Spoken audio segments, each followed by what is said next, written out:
दोस्तों नमस्कार, राधे राधे। दोस्तों, हमारे भक्ति सागर चैनल में आप सभी का फिर से स्वागत है। हम आप लोग को एक और कहानी सुनाने जा रहे हैं जो सुनने मात्र से आपके जीवन में सुख, संपत्ति और धन की वर्षा होगी। तो चलिए कथा को शुरू करते हैं। एक जंगल में एक तोता और मैना ने प्रेम पूर्वक आपस में मिलकर रहा करते थे। उनमें बहुत प्रेम था। एक दिन किसी विवाद के कारण तोता और मैना के बीच जमकर झगड़ा हो गया। तोता ने कहा कि इस संसार में सबसे बड़ा पापी और विश्वासघाती स्त्री है। मैना ने जवाब दिया कि इस संसार में सबसे ज़्यादा पापी और विश्वासघाती पुरुष होते हैं। जब दोनों आपस में लड़ते लड़ते और अपने विवाद का निदान के लिए भगवान शिव के पास गए और अपनी बात बताई तो शिव जी ने तोते से कहा, तुम कैसे कह सकते हो कि संसार में स्त्री पुरुषों की अपेक्षा ज़्यादा पापी हैं और विश्वासघाती भी हैं। अगर आप यह कहानी सुन रहे हैं तो पूरा सुनिएगा। और चलिए सुनाते हैं इस पवित्र कथा को। पूरा सुनने से मन चाहा फल मिलेगा आपको, इसीलिए इस कथा को पूरा सुने। आप शिव भक्त हैं तो भोलेनाथ का अनादर न करें।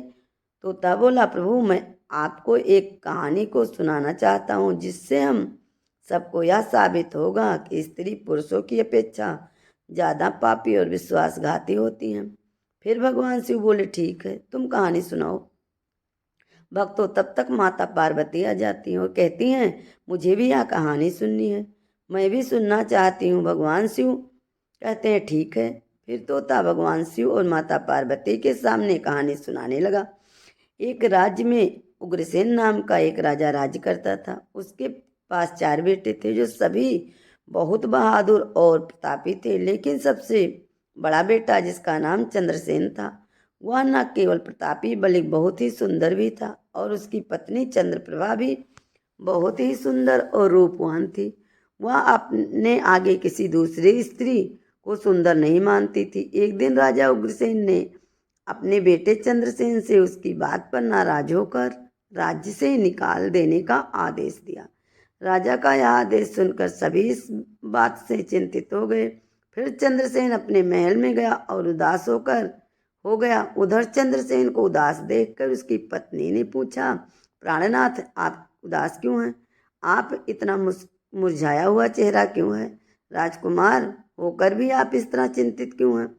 तब चंद्रसेन सोचने लगा कि मैं बहुत बुरा किया और अपनी सारी बात अपनी पत्नी को बता दी।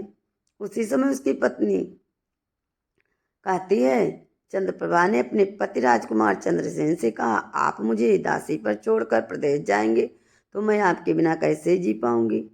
आपके साथ चलूंगी। तब राजकुमार चंद्रसेन कहता है, तुम मेरे साथ कैसे चल सकती हो, क्योंकि दूसरे राज्य में अनेक प्रकार के कष्ट होते हैं और तुम नरम नाजुक महलों में रहने वाली महलों के बिना यह कष्ट कैसे बर्दाश्त कर पाओगी? फिर तो राजकुमार चंद्रसेन की बात सुनकर रानी चंद्रप्रभा कहती है, प्रियतम जितने भी दुख दूसरे राज्य में आएंगे वह सब हमारे साथ होंगे, सुखी से भी अधिक सुखमान लगेंगे। महल के सुख बिना आपके जंगल के दुखों से भी अधिक डरावने लगेंगे, इसीलिए मैं भी आपके साथ चलूंगी। अब तोता कहता है, प्रभु रानी चंद्रप्रभा की आंखों में आंसू देखकर चंद्रसेन के ने मन में सोचा कि वह मेरे बिना नहीं रह सकती, इसीलिए मुझे इसको तड़पते हुए छोड़कर चलना सही नहीं होगा। इसीलिए सबकी बातों को सोचते हुए राजकुमार अपनी पत्नी चंद्रप्रभा से कहते हैं कि तुम उदास नहीं होना चाहिए, हम तुम्हें साथ लेकर चलेंगे। इस बात से चंद्रप्रभा खुश हो जाती है और अपने पति के साथ जाने की तैयारी करने लगती है। अगली सुबह वे राज्य से बाहर निकल गए। एक जंगल में पहुंचते हैं। चलते चलते थक जाते हैं और फिर उन्होंने एक बरगद के वृक्ष के नीचे विश्राम करने का निर्णय लेते हैं। वे बहुत थके हुए होते हैं। ठंडी हवा के झोंकों ने उन्हें नींद तुरंत आ गई। परंतु कुछ देर बाद वहीं पर एक सांप ने रानी को काट लिया।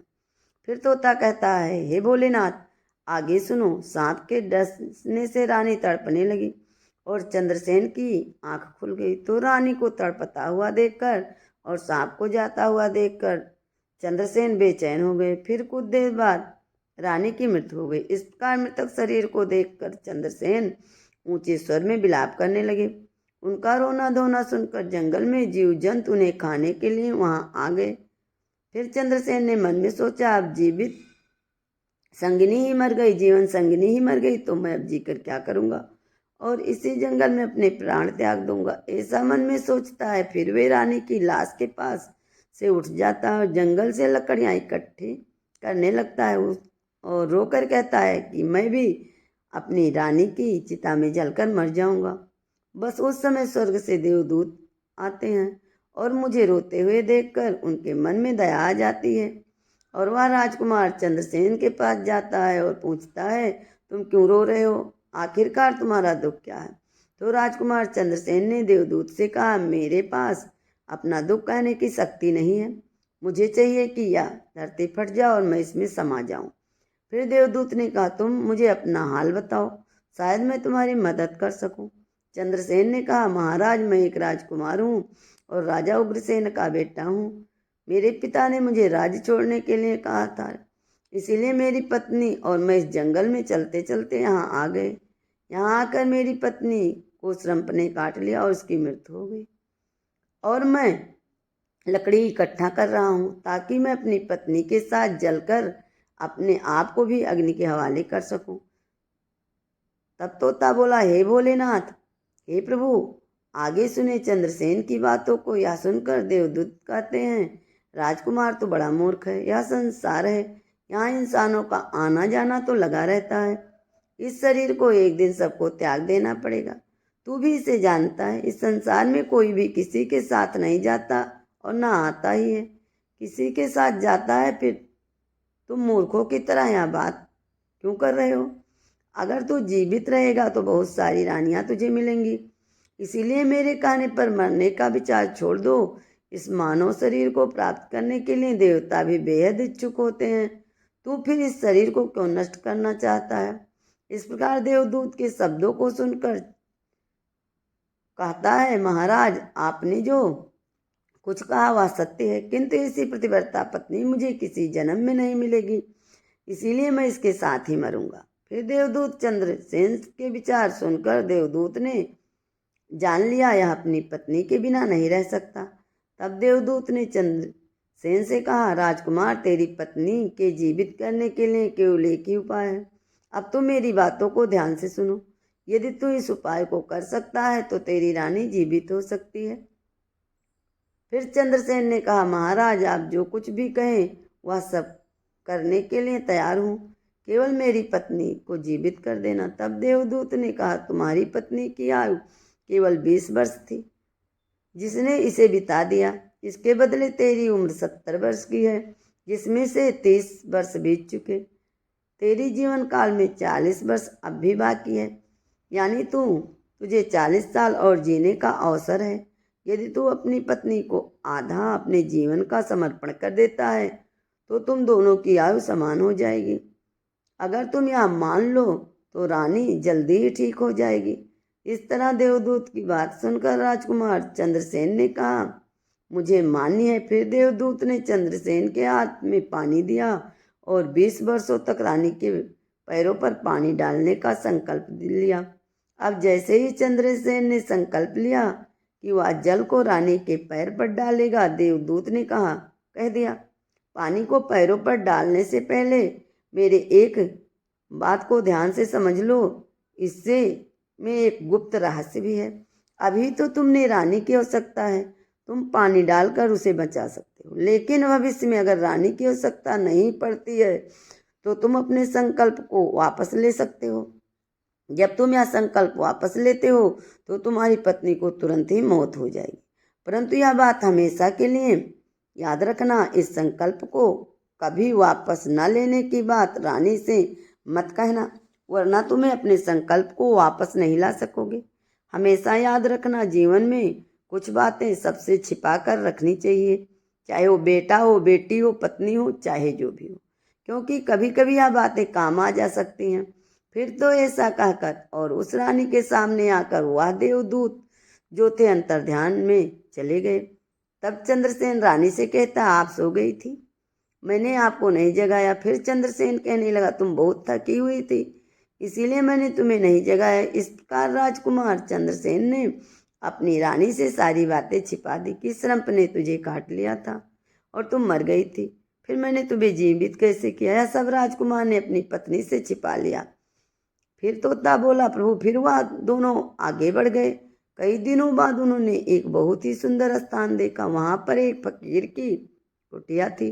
जब वे वहां पहुंचे तो उन्होंने देखा कि एक दूसरा युवक फकीर हुक्का पी रहा था। दोनों बहुत थके हुए थे, इसीलिए वे फकीर के पास बैठ गए। उस समय राजकुमार ने रानी से कहा, रानी हमें प्यास लगी है, हम कुएं पर जाकर पानी पी आते हैं।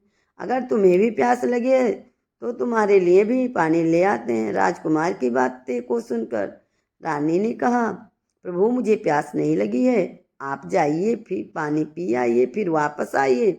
इसके बाद रानी की जवाब सुनकर राजकुमार चंद्रसेन एक लंबी रस्सी लेकर कुएं की ओर जा रहे हैं। चंद्रसेन पानी पीने पहुंचे तो राजकुमारी चंद्रप्रभा उस फकीर की ओर देख रही थी। चंद्रप्रभा फकीर की सुंदरता को देखकर उस पर मोहित हो गई, अर्थात वह उसको दिल दे बैठी। अब फकीर से कह रही है, फकीर साहब आप यहाँ बहुत खुशी से रहते हैं।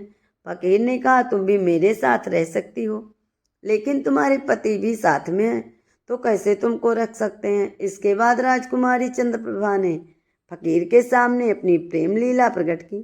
तो फकीर ने कहा, एक उपाय बताता हूँ, तुम अपने पति को जिस कुएं में पानी पीने गया है तुम उसी कुएं में उसे धक्का देकर चली आओ, फिर जो होगा हम देख लेंगे।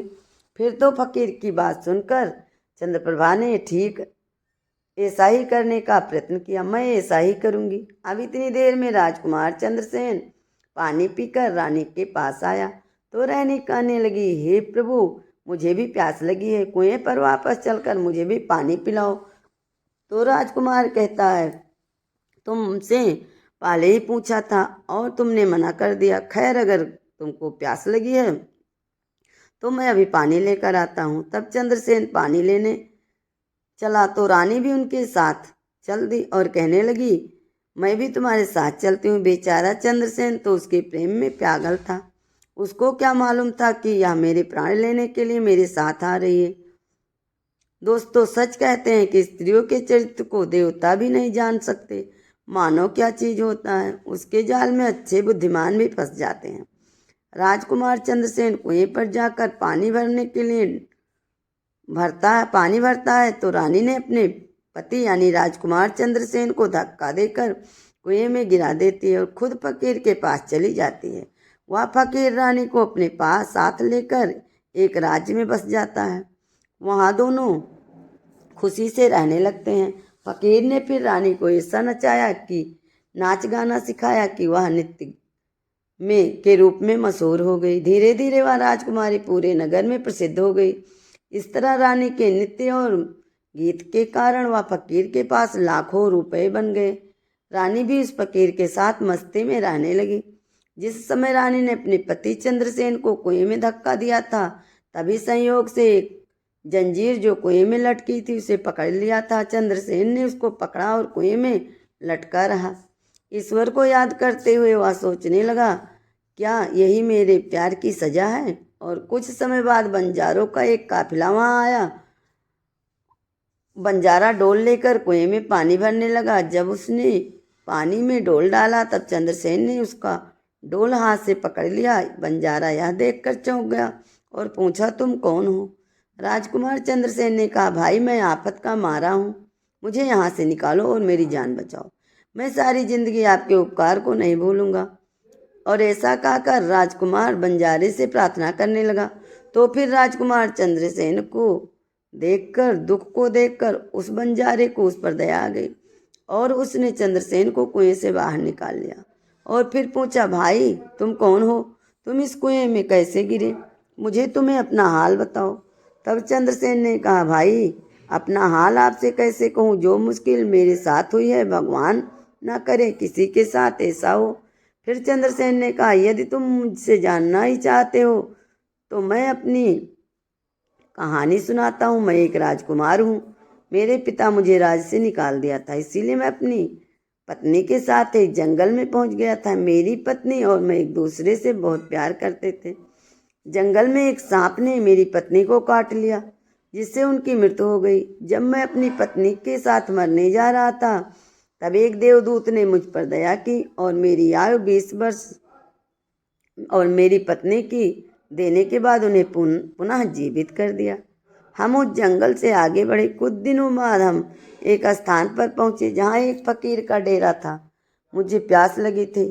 मैं पानी पीने गया था। जब मैं वापस आया तो मेरी पत्नी ने मुझसे कहा उसको भी प्यास लगी है, मुझे भी पानी पिलाओ। और इसी तरह कहकर मेरी पत्नी मेरे साथ उस कुएं पर आ गई। मैं कुएं से पानी निकाल रहा था तो उसने मुझे पीछे से धक्का दे दिया। कुएं में लटकी एक जंजीर ने मेरे जान को बचा ली, जिसके बाद आपने कुएं से बाहर निकाला। अब तोता बोला, प्रभु इस प्रकार राजकुमार चंद्रसेन ने दुखी मन से सारा हाल उस बंजारे से कह दिया और फिर अपनी व्यथा सुनाकर चंद्रसेन चुप हो गए। उस बंजारा ने उसकी बात को सुना और रानी की करतूत सुनकर दुखी होकर कहा कि स्त्रियों का चरित्र भगवान भी नहीं समझ सकते, मनुष्य कैसे समझ सकता है, बोल।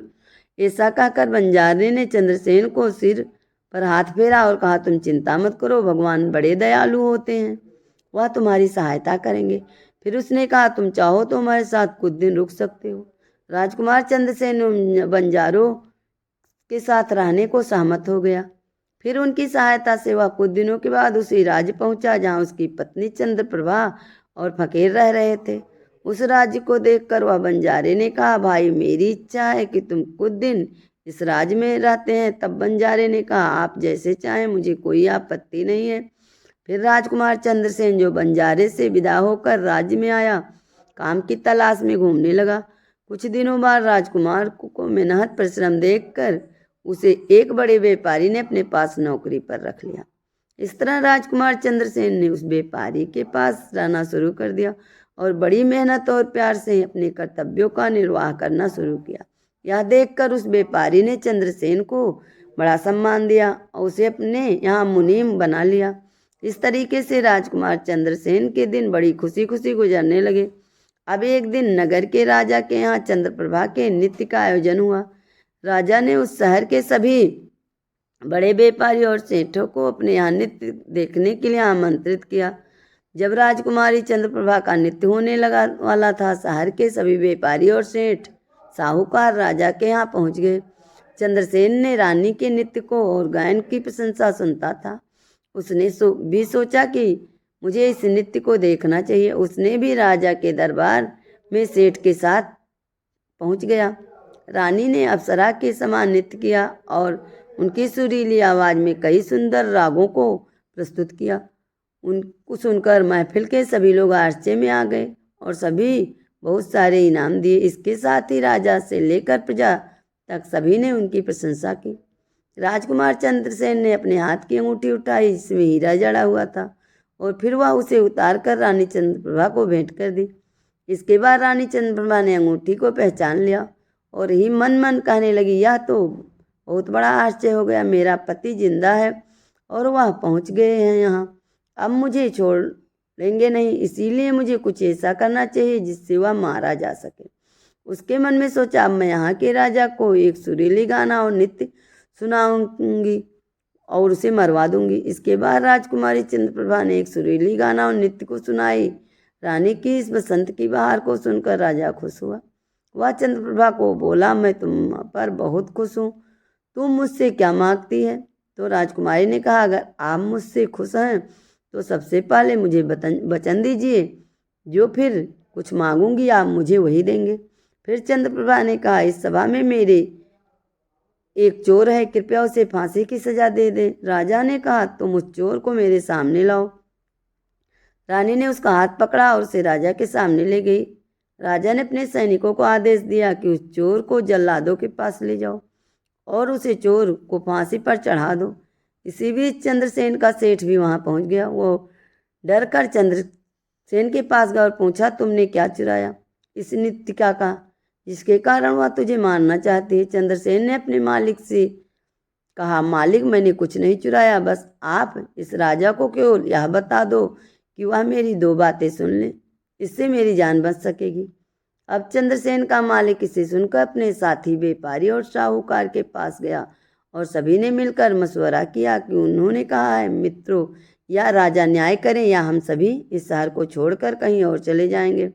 और इस प्रकार सभी व्यापारी राजा के पास गए और कहने लगे, राजा साहब, हमारा मुनीम निर्दोषी है, उसे मार देने की आदेश आपने दिया है। वह कह रहा है, वह आपसे दो बात आपको कहना चाहता है। फिर आपको लगे कि उसने अपराध किया है तो आप उसे फांसी दे सकते हैं, लेकिन मरने से पहले राजा केवल मेरी दो बातों को जरूर सुने।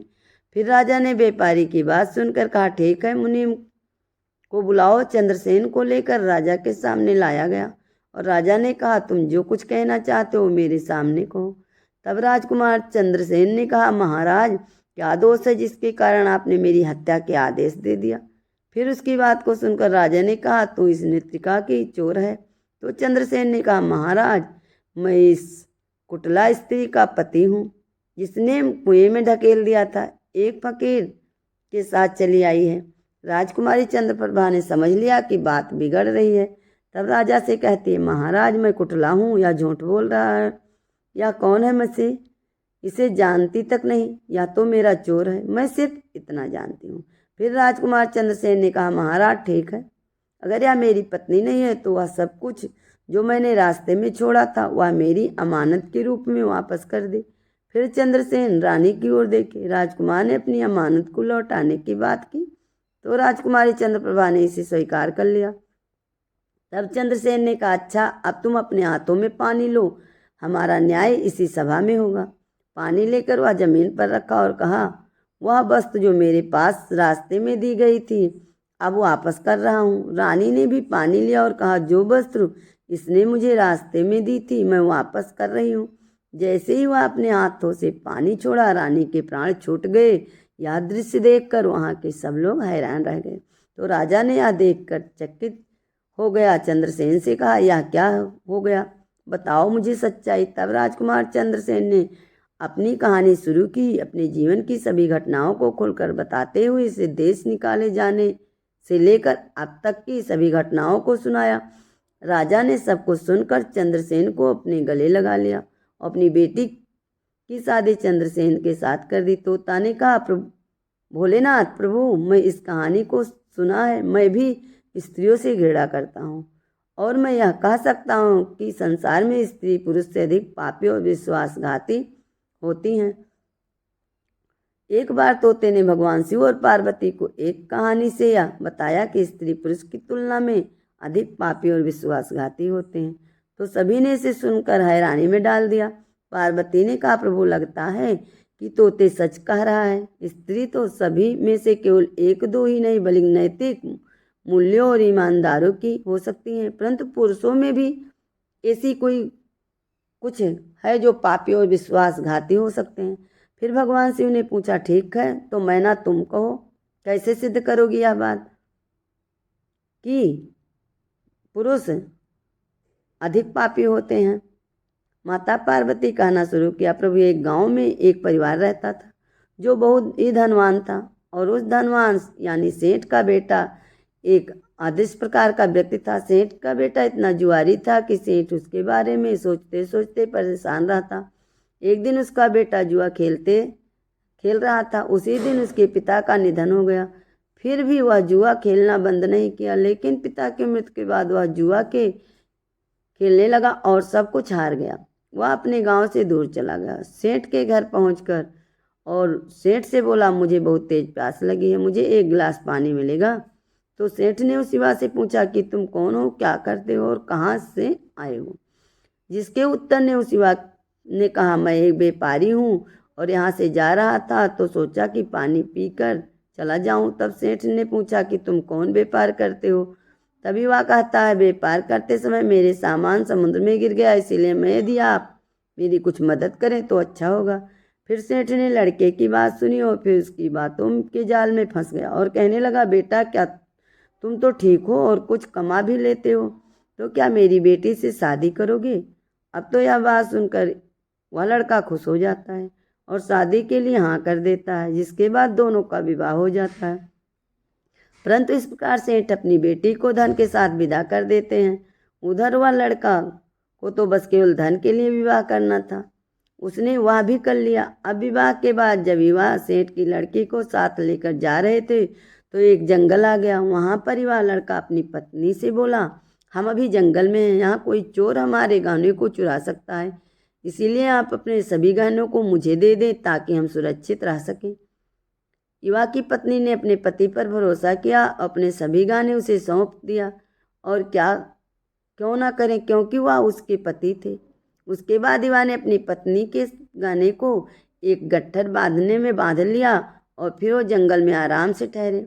इस दौरान युवा के मन में लालच उत्पन्न हुआ और उसकी पत्नी के साथ जाने वाली एक दासी भी, जिसने सेठ ने अपनी लड़की के साथ भेजा था। युवा फिर उस दासी को मार डाला। फिर उसने अपनी पत्नी को एक कुएं में गिरा दिया और मन में यह विचार किया कि मैं इसके साथ सिर्फ पैसों के लिए शादी की थी, मेरे पास पैसे मिल गए और उसने सोचा कि वो पानी में डूबकर मर जाएगी। इस तरह सोचकर वह युवा वहाँ से चला गया, लेकिन उसकी पत्नी मरी नहीं और वह कुएं से बाहर निकलने के लिए आवाज़ दे रही थी। कुएं के पास एक आदमी गुजर रहा था और जब उसने किसी महिला की आवाज़ सुनी तो वह उस महिला को कुएं से बाहर निकाल लिया। और फिर कुएं से बाहर निकलने के बाद महिला ने अपनी सारी जानकारी उस व्यक्ति को दी और उस व्यक्ति ने महिला को उसके पिता के घर पहुंचा दिया। अब जब महिला पिता के घर पहुंची, उसके पिता ने पूछा, तुम्हारे साथ क्या हुआ? महिला ने कहा, पिताजी, जंगल में कुछ चोरों ने हम पर हमला किया और दासी को मार दिया, मुझे कुएं में धकेल दिया और पति के बारे में मुझे कुछ पता नहीं है। बेटी की बातें सुनकर सेठ जी ने कहा, कोई बात नहीं, भगवान सब ठीक करेगा। अब मैं यह कहती हूँ कि प्रभु, इस दुनिया में स्त्री और पुरुष दोनों ही विश्वासघाती और पापी हो सकते हैं। आप अपने हाथ में न्याय का फैसला है। मैंने भी आपको एक कहानी सुनाई है और तोते ने भी एक कहानी सुनाई है, अब आप ही न्याय करें। उसने अपनी पत्नी को मारा और सारा सामान लेकर चला गया। अब तोता और मैना की कहानी सुनकर भगवान शिव बोले, ठीक है तोता और मैना, मैं तुम्हारी कहानी को ध्यान से सुना है, अब मैं तुम्हारा न्याय करता हूँ। सच में संसार में स्त्री और पुरुष के बीच ज़्यादा पापी या विश्वासघाती कौन होता है, यह मेरे लिए अस्पष्ट है। शिव जवाब देते हैं बिना किसी शंका के, यह सत्य है कि इंसान की सोच उसके इस स्तर से नीचे गिरा देती है हर स्त्री और पुरुष को, और वही पापी और विश्वासघाती हो जाते हैं, चाहे वह स्त्री हो या पुरुष। इंसान को किसी भी प्रकार के पाप करने से पहले सोचना चाहिए कि क्या करना सही है या नहीं। पापी और विश्वासघाती होने की जाति नहीं होती, वह इंसान की सोच होती है, सोच का परिणाम होता है। तो उसकी सोच उसे हर स्तर से नीचे गिरा सकती है और यही पापी और विश्वासघाती बना देता है। तो आप लोग को ये मत सोचिए कि स्त्री विश्वासघाती हो सकती है, पुरुष विश्वासघाती होता, दोनों विश्वासघाती कभी भी बन सकते हैं। बोलिए श्री कृष्ण भगवान की जय, बोलिए भोलेनाथ की जय, बोलिए माँ पार्वती की जय।